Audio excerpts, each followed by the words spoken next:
사무엘상 23장 12절로 14절 같이 합독합니다.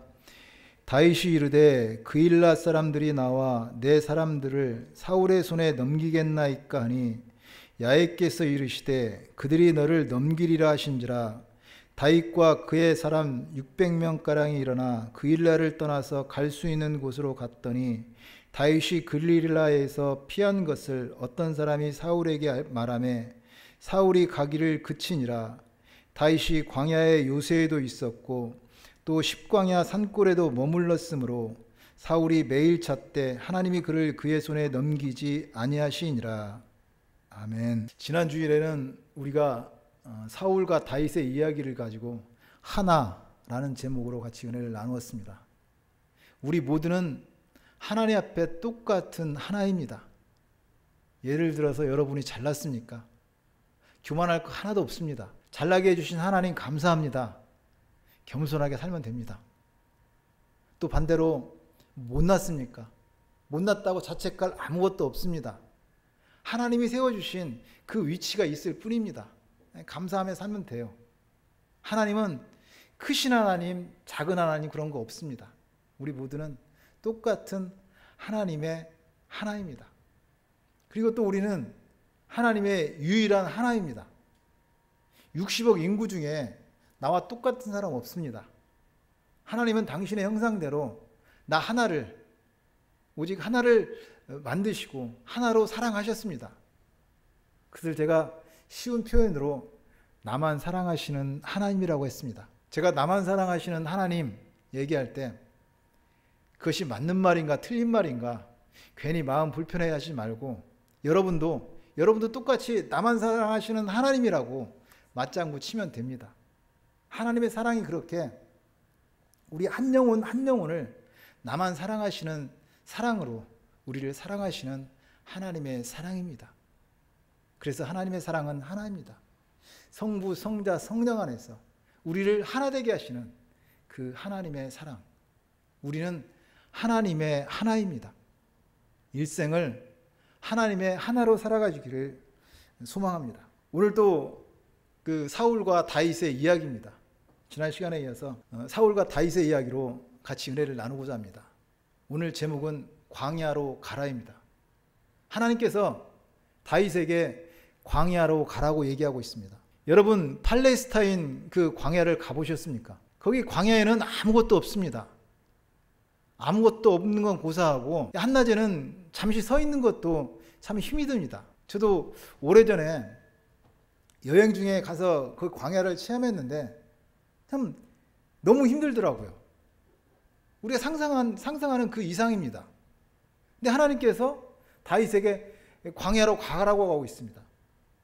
그냥 단순하게 가라는 것이 아니라 광야에서 살라는 말입니다. 다윗은 지금으로부터 3000년 전 사람입니다.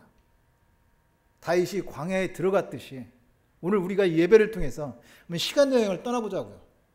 우리가 광야로 들어가서 그 하나님을 만나는 그런 은혜의 시간을 갖도록 하겠습니다. 사울 왕에게 쫓겨다니는 다윗, 참으로 힘이 들었습니다.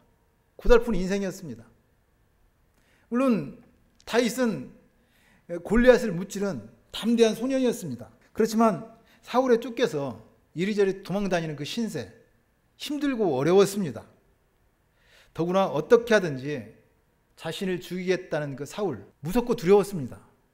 우리가 생각하기에 그냥 그러려니 하는 그 이상입니다. 그러니까 사울이 다윗을 죽이려고 하는 것은 참 단적인 예를 들어서 그런 게 있어요. 사울이 다윗을 도와줬다는 이유로 아멜렉 제사장과 그의 가족들을 죽여버렸습니다. 그것도 모르고 그냥 그 아멜렉 제사장은 자신은 알지도 못하고 딱 한 번 도와준 것 뿐인데 그 도와줬다고 다른 사람도 아닌 아멜렉 제사장을 죽였습니다. 그러니까 사울은 다윗을 못 죽이니까 그 분풀이로 어떻게 그 제사장과 그 가족들을 그렇게 몰살시킵니까? 참 그것은 정신병자 아니면 미치광이 수준입니다. 그렇게 어찌하든지 다윗을 죽이고자 혈안이 돼서 쫓아다녔어요. 다윗은 참 무섭고 두려웠습니다. 그래서 오직했으면은 다윗이 그 적 블레셋 땅인 가드 땅으로 도망도 가보잖아요. 근데 가드 땅으로 가봐도 가드 왕이나 그 주민들이 자기를 아무래도 또 해야 할 것 같으니까 오죽했으면 거기서 미친 짓을 하고 또 도망쳐 나옵니다. 그냥 벽에다 그적거리기도 하고 침을 질질 그 수염에 흘리기도 하면서 미친 짓을 하고, 그래서 겨우 그 가드에서 도망 나오기도 합니다. 그러던 중에 다윗이 한 소식을 들었습니다. 블레셋이 그일라를 치고 그 타작마당을 탈취했다는 소식입니다. 그일라를 치고 타작마당을 탈취했다는 소식. 그일라는 그 블레셋과 가까운 그 변방 지역입니다. 그리고 타작마당을 탈취했다는 거. 팔레스타인 그 타작은 보통 높은 지역에 고지대에 평평한 마당이나 바위 위에서 이렇게 합니다. 그래야 바람이 불어와 곡식이 건조도 쉽게 잘 할 수 있고, 또 쭉정이도 바람에 날려서 알곡과 구분할 수 있는 그런, 참, 그래서 어쨌든 그렇게 높은 곳에 삽니다. 그래서 그 알곡이 완전히 건조해서 집에 있는 창고에 들이기까지 그 타작 마당에 쌓여 있게 되는데, 그래서 파수꾼을 세워서 거기 지키기도 합니다. 근데 그 타작 마당을 블레셋이 침범해서 그것을 약탈해 갔다는 그런 말입니다. 이 소식을 듣고 다윗이 어떻게 했을까요? 다윗의 특기 있잖아요. 하나님께 물었어요. 예. 하나님, 내가 이 블레셋을 치리이까? 그러니까 하나님께서 블레셋 사람을 치고 그일라를 구원하라고 말씀하십니다. 근데 같이 함께 있던 그 사람들이 반대를 합니다. 우리가 이렇게 사울의 눈치를 봐가면서 이렇게 도망다니는 것도 힘든데 어떻게 블레셋을 가서 치냐고, 우리 그런 거 하지 말자고 그럽니다. 그래서 다시 또 다윗은 하나님께 다시 묻어요. 그래서 이번에도 하나님은 일어나서 그일라로 내려가라, 내가 블레셋 사람을 내 손에 넘기겠다고 말씀합니다. 그래서 다윗은 함께하는 사람들을 이끌고 그일라로 가서 블레셋 사람들과 싸워서 그들을 크게 치고 그들의 가축을 끌어왔습니다. 이처럼 다윗은 모든 일을 하나님께 묻고 하나님의 뜻에 순종했습니다. 하나님의 명령대로 블레셋 군대를 물리치고 그일라를 구원했습니다. 더 중요한 사실은 하나님의 뜻만 구한 것이 아닙니다. 하나님의 뜻이라고 사람을 무시하지 않았습니다. 하나님의 블레셋을 치고 그일라를 구원하라고 했을 때 주위에 같이 있었던 사람들이 반대를 하자 다윗은 다시 하나님께 묻습니다. 그리고 완전히 하나님의 뜻을 묻고 나가서 그렇게 했던 것을 알 수가 있습니다. 우리 신앙생활 하면서 그런 경우 참 많잖아요. 이것은 하나님의 뜻이라고 하면서 모든 환경과 사람까지 다 무시하는 경우가 있습니다. 그러지 말아야 됩니다. 결코 하나님을 위한다는 명목으로 사람을 무시하면 안 됩니다. 다윗은 오직 하나님의 뜻을 따라서 행했지만 결코 사람을 무시하지 않았습니다. 우리의 신앙이 그래야 됩니다. 참 배워야 될 것 같더라고요. 하여튼 간에 문제는 그때부터입니다. 그때부터 문제가 생겼습니다. 다윗이 죽음을 무릅쓰고 구원해 주었으면 그러면 그일라 사람들 입장에서는 다윗은 생명의 은인입니다. 생명의 은인이고 감사할 것밖에 없잖아요. 근데 그 중에 몇몇이 가서 사울에게 다윗이 우리와 함께 있다고 고자질을 합니다. 아니 은혜를 원수로 갚아도 유분수가 있지 어떻게 그럴 수가 있습니까? 그 이해가 돼요? 적을 물리치고 자기를 목숨 걸고 나가서 싸워서 구해준 그 다윗을, 생명의 은인을 배신을 해도 어떻게 그렇게 배신을 할 수가 있자는 말입니다. 사울도 마찬가지입니다. 사울이 누구예요? 이스라엘 왕이잖아요. 그일라는 이스라엘 땅입니다. 왕이 자기 나라 지키는 거 당연하잖아요. 근데 자기가 못한 거 다윗이 했으면은 감사해야지. 그 블레셋을 무찌르고 그일라를 구원한 그 다윗을 죽이겠다고 합니다. 다윗 입장에서 생각해 보면은 참 억울하기 그지없고 분통이 터질 일입니다. 한편 사울은 다윗이 그릴라에 있다는 소식을 듣고 이번이 기회라고 쾌재를 불렀습니다. 그래서 다윗은 뭐라고 하냐면은 하나님이 그를 내 손에 넘기셨도다. 그가 문과 문 빗장이 있는 성읍에 들어갔으니 갇혔도다 얘기합니다. 즉 하나님이 하나님이 나를 도우셔서 다윗을 죽일 수 있는 기회를 주셨다. 이거 절호의 기회다. 그가 성 안에 있으니까 우리 내려가서 그일라 성을 포위하고 그 이제 도관에 쥐다. 그 잡으러 가자고 그렇게 말하고 있습니다. 다윗의 입장에서 본다면은 이거보다 더 황당한 일은 없습니다. 참으로 답답한 일입니다. 다윗은 죽음을 무릅쓰고 구해 주었건만 은혜를 원수로 갚아도 유분수가 있지. 자신이 그일라에 있는 것을 사울에게 일러 바치셨습니다. 또 사울은 자신이 하지도 못한 거 다윗이 대신 블레셋을 물리쳐 주었는데 오히려 더 죽이려 하고 있습니다. 그래서 다윗은 사울이 자신을 죽이려고 내려온다는 소식을 듣고 아비아달 대제사장에게 에봇을 가져오라 해서 하나님께 묻습니다. 당신은 제사장이 에봇을 입고 그 안에 우림과 둠밈을 넣어서 하나님의 뜻을 물었습니다. 그래서 하나님께 다윗은 다시 물었습니다. 하나님, 그 사울이 나를 죽이려고 내려온다는데 진짜 내려올까요? 내려온다.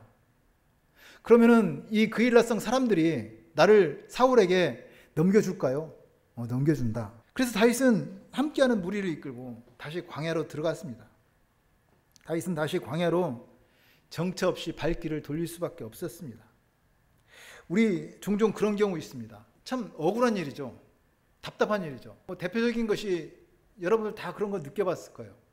내가 만난 예수님이 너무 좋아서 그 예수님 소개해 줬는데 예수 믿으라고 했는데 오히려 무시당하고 화를 내는 경우가 있습니다.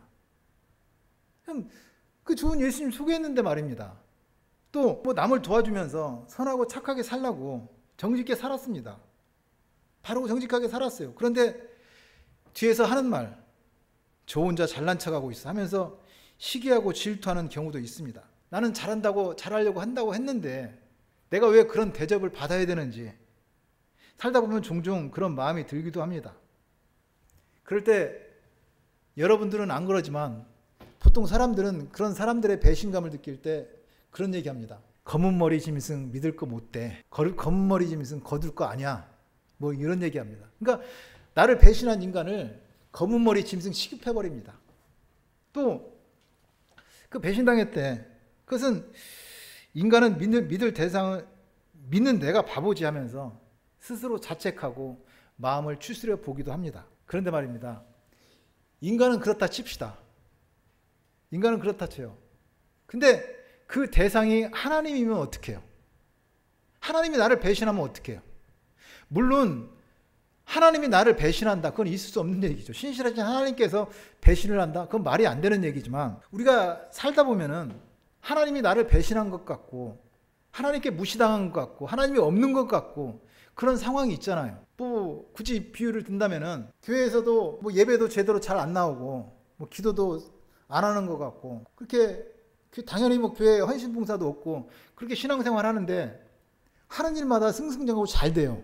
그 부자로 살고 자식들도 좋은 대학 가고 좋은 그 회사에 취직하고 그래서 모든 성도들이 부러워합니다. 본인도 나 예수 믿고 나니까 하나님께서 이렇게 축복하셨다고 거들먹거리고 다닙니다. 예, 좋아요. 뭐 예수 믿고 뭐 잘 됐다니까 좋죠. 좋아요.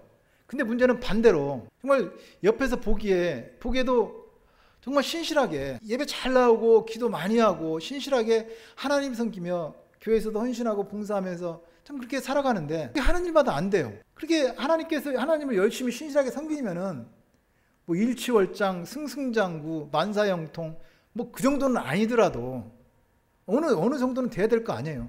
참 안타까워요. 어떻게 보면은 그런 거 보면은 내가 하나님도 아닌데 옆에서 보기에 미안할 정도입니다. 참 그럴 때 어떻게 해야 됩니까? 마치 다윗이 당하는 그 마음과 같습니다. 다윗은 그일라 사람들을 위해서 죽음을 무릅쓰고 싸웠습니다. 그래서 그들을 블레셋으로부터 구원하고 잃어버린 재산까지 찾아주었습니다. 그렇다면은 그일라 사람들에게는 생명의 은인입니다. 그런데 그일라 사람들은 다윗을 사울에게 넘겨줄 준비를 하고 있습니다. 사울도 마찬가지입니다. 다윗이 자기 영토 그일라 주민의 생명과 재산을 보호했다면은 적을 물리쳐 주었다면 공로 훈장 주고 칭찬이라도 해줄 일입니다. 그런데 공로 훈장은 고사하고 그 쫓아가서 어찌하든지 죽이려고 그러고 있습니다. 결국 다윗은 다시 그일라성을 떠나서 광야로 도망가야 했습니다. 다윗이 사랑과 세상에 대한 배신감을 안고 다시 광야로 갈 때 그 심정은 어땠을까요? 사람에 대한 배신감도 배신감이지만 하나님이 계시다면 어떻게 그럴 수 있는가? 하나님께 대한 서운함. 어떻게 보면은 그런 서운함이 사무쳐서 내가 진짜 하나님 믿고 있는 건가? 내가 진짜인가? 그런 생각도 했을 것입니다. 우리도 종종 그런 생각할 때 있습니다. 내가 진짜인가? 우리 교회 말입니다. 교회 처음 저기 왔을 때, 우리가 교회 세워질 때 이 앞에 청광사라는 총각 무당이 있었습니다. 그리고 저 옆쪽으로는, 옆 건물에는 그 용왕 여자 무당이 있었습니다. 그래서 저는 처음에 우리 이 교회가 왔을 때 그런 기도를 했습니다. 교회가 이곳에 세워졌으니까 우리 교회로 말미암아 저 무당들도 예수 믿고 구원받았으면 좋겠다고 그렇게 기도를 했습니다. 그리고 그들하고 어찌하면 좀 소통을 할까 일부러 그 문 앞에다가 차도 대기도 했어요. 차 빼달라고 전화할 거 아니에요. 그래서 얘기하려고. 하여튼 그렇게 하면서 했어요. 그리고 그 청광사나 용왕과 함께 지나가면서는 예수 이름으로 명하노니 더러운 귀신은 떠나갈지다. 더럽고 악한 귀신은 떠나갈지어다. 하면서 축사하면서 이렇게 지나갔습니다. 그런데 수년을 꼼짝도 안 하는 거예요. 그냥 이웃사촌으로 그냥 잘 지내고 있는 거예요. 그때 전 그런 생각했습니다. 내가 가짜인가? 아니, 하나님이면 가짜 아니잖아요. 내가 예수 이름으로 기도했는데 예수님도 가짜 아니잖아요. 그럼 내가 가짜라는 말인가? 그런 생각을 했습니다. 어쨌든 어떻게 되었는지 여러분도 아실 것입니다. 청광사가 없어지더니 얼마 안 가서 용암도 온데간데 없이 사라졌더라고요. 무당집이 없어지고 안 없어지고 그것이 문제는 아닙니다. 그러다 저는 한 가지를 깨달았습니다. 맞다. 나 가짜 맞다. 나는 가짜다. 그런데 예수님 때문에 나는 진짜다. 마치 허물과 죄로 죽은 나를 예수 십자가로 구원하여 주신 그 구원과 같습니다. 즉 나는 죄인인데 예수 십자가 보혈로 구원받아서 의인이 되었습니다. 의인이 됐다고 해서 완전한 의인이 돼버린 것이 아닙니다. 여전히 죄인임에도 불구하고 예수 믿는다는 이유로 의인이라 칭해 주신다는 말입니다. 마찬가지로 나는 여전히 가짜입니다. 그렇지만 하나님께서 진짜로 예수 믿는 나를 진짜로 취급해 주신다는 말입니다. 그래서 그때 깨달은 거예요. 나는 가짜인데 그리스도 예수 안에서 진짜다. 그래서 저는 진짜입니다. 좀 말씀이 밖으로 좀 삐져나갔는데요. 다시 본문으로 돌아가겠습니다. 다윗은 항상 하나님께 묻고 하나님의 명령에 순종했습니다. 하나님께 묻고 하나님의 명령에 순종한 다윗. 그렇다면 하나님께서 다윗을 지켜줘야 맞는 것이 아닙니까? 그래서 하나님은 그일라 사람들의 마음을 바꿔줘서 다윗의 생명을 지켜주든지 아니면 사울이 내려오는 것을 사울의 마음을 바꿔서 못 내려오게 한다든지 상황을 바꿔서 그런 일이 없도록 그 계획을 막을 수도 있습니다. 그런데 하나님은 그일라 사람들에게 다윗을 배신하게 합니다. 그리고 사울이 그일라로 내려오는 것을 막아주지도 않습니다. 결국 하나님은 광야로 가라고 다윗을 광야로 내몰고 있습니다. 하나님은 심술궂은 영감님도 아니고 다윗을 그릴라에서 좀 쉬도록 내버려두지 않으시고 광야로 가라고 말씀하십니다. 그렇지만 여러분, 떠나가는 것도 때로는 은혜입니다. 내 생각으로 전지전능하신 하나님의 생각을 이해하려고 다 이해한다고 한다면 그것은 어불성설입니다. 이는 내 생각은 너희 생각과 다르며 내 길은 너희 길과 다름이라. 여호와의 말씀이니라. 하늘이 땅보다 높은 것 같이 내 길은 너희 길보다 높고 내 생각은 너희 생각보다 높다고 말씀하십니다. 광야는 우리가 보기에 힘들고 어려운 곳이지만 그것은 다윗에게 있어서 하나님의 훈련장이자 은혜의 땅이었습니다. 다윗은 그릴라 떠나 광야로 갑니다. 물론 광야는 마르고 건조한 땅, 더 위험하고 외롭고 배고픈 곳입니다. 그러나 그곳이 바로 하나님과 가장 가까운 곳입니다. 하나님께서 다윗을 광야로 내모신 것, 그 광야에서 하나님과 함께 하시고 싶었습니다. 그래서 시편에 많은 다윗의 시편이 있는데 그 시편들이 이 시기에 쓰여진 시편들입니다. 대표적인 다윗의 시편 23편이 있습니다. 여호와는 나의 목자시니 내게 부족함이 없으리로다. 그가 나를 푸른 풀밭에 누이시며 쉴만한 물가로 인도하시는 도다. 내 영혼을 소생시키시며 자기 이름을 위하여 의의 길로 인도하시는 도다. 내가 사망의 음침한 골짜기로 다닐지라도 해를 두려워하지 않을 것은 주께서 나와 함께 하심이라. 주의 지팡이와 막대기가 나를 안위하시는다이다. 주께서 내 원수의 목전에서 내게 상을 차려주시고 기름을 내 머리에 부으셨으니 내 잔이 넘치나이다. 내 평생의 선하심과 인자하심이 반드시 나를 따르리니 내가 여호와의 집에 영원히 살리로다. 다윗은 그렇게 여호와는 나의 목자시라고 그 광야에서 고백하고 있습니다. 또 다윗은 하나님에 대한 사랑과 믿음의 고백이 시편 18편에 잘 나와 있습니다. 야훼는 나의 힘이신 야훼여 내가 주를 사랑하나이다. 야훼는 나의 반석이시오 요새이시오 나를 건지시는 이시오 나의 하나님이시오 내가 그 안에 피할 나의 바위시오 나의 방패시오 나의 구원의 뿌리시오 나의 산성이시로다. I love you, O Lord, my strength. 그렇게 하나님 내가 주님을 사랑합니다. 그 믿음의 고백을 하고 있습니다. 하나님은 우리를 내가 원하지 않는 길로 인도하실 때가 있습니다. 사람 살다 보면 사람에게 배신당할 때도 있습니다. 하지만 그 모든 과정은 하나님의 보호하심과 인도하심의 방법입니다. 머무는 것이 은혜가 아니라 떠나가는 것이 은혜일 때가 있습니다. 하나님은 다윗을 버린 것이 아닙니다. 광야로 가라는 것. 하나님께서 더 가까이 광야에서 만나고 싶어하는 그 하나님의 말씀입니다. 사인입니다. 그리고 그 광야를 통해서 하나님은 사울의 손에서 다윗을 지켜주셨습니다. 오늘 우리가 읽은 본문 14절 제가 다시 봉독해 드립니다. 다윗이 광야에 요새에 있었고 또 십광야 산골에도 머물렀으므로 사울이 매일 찾되 하나님이 그를 그의 손에 넘기지 아니하시니라. 산골에도 머물렀으므로 사울이 매일 찾되 하나님이 그를 그의 손에 넘기지 아니하시니라.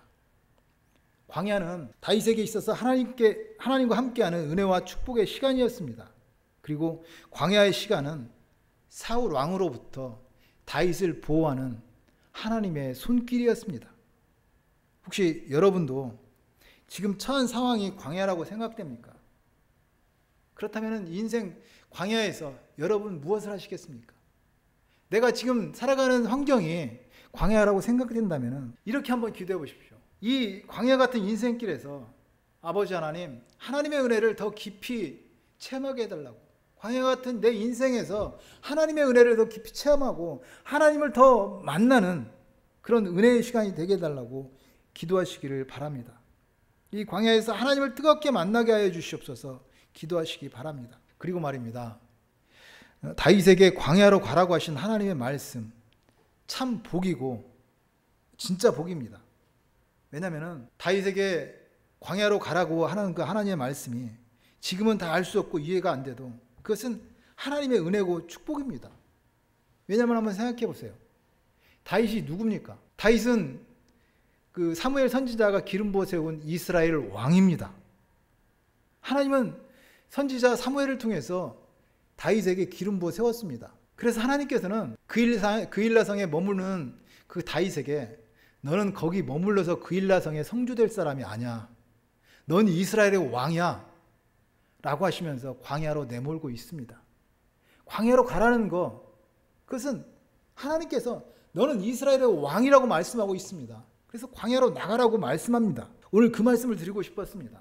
하나님은 우리에게 이 광야 같은 인생을 허락하시고 이 광야 같은 인생에서 우리를 왕으로 불렀습니다. 우리는 생각하기에 내 인생인데 왜 이렇게 내 마음대로 내 뜻대로 안 되냐고 원망하고 불평합니다. 예수 믿고 살아가는데 광야 같은 내 인생이라고 때로는 원망과 불평이 있습니다. 그렇지만 분명한 것은 하나님이 우리에게 인생 광야를 허락하신 이유, 이 땅에서 거룩한 왕 같은 제사장 삼으시기 위함입니다. 너희 안에 행하시는 이는 하나님이시니 자기의 기쁘신 뜻을 위하여 너희에게 마음의 소원을 두고 행하게 하신다고 말씀하십니다. 하나님께서는 우리에게 꿈을 주시고 그 하나님의 꿈을 통해서 하나님의 나라를 이루어 가십니다. 여러분, 하나님의 거룩한 축복이며 꿈이고 왕같은 제사장입니다. 하나님께서 태초에 천지를 창조하실 때 당신의 형상대로 사람을 만드셨습니다. 모든 피조물 중에 오직 사람만이 하나님의 형상대로 창조하셨습니다. 그 하나님의 형상, 우리가 하나님의 형상이라는 말, 왕이라는 말입니다. 하나님은 저와 여러분을 왕으로 창조하셨습니다. 그래서 그것을 신약에서 바울은 왕같은 제사장이라고 말씀하고 있습니다. 하나님의 왕권을 가진 이 땅의 대리 통치자라는 말입니다. 한 나라의 대통령이 다른 나라에 자기 주권을 대표해서 대사를 보낸 것처럼 하나님께서 우리를 이 땅에 보내신 하나님의 왕권 대사라는 말입니다. 그래서 제가 종종 하는 말 있잖아요. 벤츠 탄다고 벤츠 인생 아니고, 티코 탄다고 티코 인생 아니고, 우리는 예수 타고 천국 가는 왕 같은 제사장입니다. 이 땅에서 벤츠 타려고 너무 애쓰지 마십시오. 티코 탄다고 부끄러워할 거 없습니다. 하나님은 다윗을 왕으로 삼으시고 광야로 가라고 말씀합니다. 여러분은 왕입니다. 그 광야로 가라는 주님의 음성을 듣기를 소망합니다. 제가 오래전에 읽은 책 중에, 책 제목이 정확히 기억이 안 나는데, 사막에 가면은 오아시스를 만난다, 오아시스는 사막에 있다, 뭐 그런 책을 읽은 기억이 나요. 그래서 설교를 준비하면서 인터넷으로 이렇게 검색해 봤는데 못 찾았습니다. 어쨌든 오아시스는 사막에 가야 만납니다. 인생을 살다 보면 누구나 사막 같은 때가 있습니다. 하루하루를 살아가는 것이 참으로 끝없는 모래 언덕처럼 힘들고 고달픕니다. 우리 그 물에 빠지면 지푸라기라도 잡는다고 하는데, 아무리 돌아봐도 잡을 지푸라기조차 하나 없습니다. 아무리 둘러봐도 보이는 것은 없고 끝없이 모래바람만 불어옵니다. 그래도 참고 살겠는데요. 그래도 참고 어떻게 한번 살아보겠는데, 더 힘든 것은 도대체 언제 오아시스가 나타나는 거냐는 거예요. 언제 어디가 이 사막의 끝인지를 모른다는 것이 더 우리를 힘들게 합니다. 그러나 잊지 마십시오. 오아시스는 사막 한가운데에 있습니다. 사막으로 들어서지 않는 사람은 결코 오아시스를 만날 수 없습니다. 사막에 들어간 자만이 그 오아시스의 시원한 냉수를 마실 수가 있습니다. 그리고 끝까지 거둔 사람, 끝까지 걸어간 사람만이 그 오아시스를 만난다는 사실입니다. 우리가 찾고 있는 오아시스, 그리 멀지 않는 곳에 있습니다. 끝까지 걷는 사람만이 그 오아시스를 만날 수가 있습니다. 출애굽한 이스라엘 백성들이 그랬습니다. 그들이 하나님의 기적과 은혜로 홍해바다를 육지같이 건넜습니다. 그래서 그들이 들어간 곳이 수르광야입니다. 근데 수르광야에서 4일을 걷다가 마실 물이 없자 하나님을 원망하고 불평합니다. 아니, 바다를 육지같이 그 하나님의 기적으로 체험했던 그 사람들, 사흘 만에 다시 하나님을 원망하고 불평합니다. 그때 마라의 쓴물이 나타나고 하나님께서 지시하신 그 나뭇가지를 던지자 쓴물이 단물이 되어서 그 물을 먹고 살아났습니다. 근데 말입니다, 여러분 그거 아세요? 하나님께서는 그 마라의 쓴물이 단물이 되는 그런 것이 아니라 참으로 놀라운 그 축복을 예비하고 계셨습니다. 출애굽기 15장 27절입니다. 그들이 엘림에 이르니 거기에 물샘 12과 종려나무 70가지가 있는지라. 거기서 그들이 그물 곁에 장막을 치니라. 마라의 쓴물에서 엘림까지는 11km입니다. 금방 한 서너 시간, 두세 시간만 걸어가면은 가까운 거리입니다. 그 가까운 거리에 하나님은 사막에 물샘 하나도 참 축복인데 물샘 12과 종려나무 70그루를 준비하고 있었습니다. 그것을 모르고 이스라엘 백성들은 마라의 쓴물을 보고 원망하고 불평했습니다. 우리도 이 광야 같은 인생 살아가면서 그 하나님을 모르면은 원망하고 불평할 수밖에 없습니다. 나를 왕으로 불러주신 하나님을 못 만나면은, 내가 왕 같은 제사장이라는 그것을 모른다면은 우리 인생이 그럴 수밖에 없습니다. 하나님은 우리에게 이 인생 광야를 통과하게 하시고 우리를 거룩한 왕 같은 제사장으로 삼으십니다. 우리 하나님이 그런 사람이고 우리가 그러한 사람들입니다. 오늘은 광야로 가라 제목으로 은혜를 나누었습니다. 하나님은 다윗에게 광야로 가라고 말씀하십니다. 다윗 입장에서 보면은 광야로 가라는 거 무시당한 것 같고 하나님께 배신당한 것 같고 하나님이 없는 것 같고 참 억울하고 분통하기 그지없었습니다. 그러나 그 광야는 하나님을 만나는 은혜의 장소였고 사울 왕으로부터 지켜주는 하나님의 손길이었습니다. 무엇보다도 하나님께서는 다윗을 왕으로 불렀습니다. 너는 그일라 성에서 머물러서 거기서 편하게 그일라 성주가 될 사람이 아니라 너는 이스라엘의 왕이야. 광야로 나가. 하나님께서는 다윗을 왕으로 불렀습니다. 우리도 마찬가지입니다. 하나님께서 우리에게 인생 광야 학교를 허락하신 거, 우리를 왕 같은 제사장으로 삼으시기 위함입니다. 지금 여러분의 상황이 이 광야 같은 시기를 지난다면 기도하십시오. 이 광야 같은 이 인생길에서 하나님의 은혜를 더 깊이 체험하게 해달라고. 이 광야에서 하나님의 은혜를 더 깊이 체험해야 되고 내가 하나님을 더 뜨겁게 만나게 해달라고 기도하십시오. 여러분은 왕 같은 제사장입니다. 참 왕권을 회복하고 땅에서 하나님의 왕권 대사 왕입니다. 살아가시기를 축복하고 축원드립니다.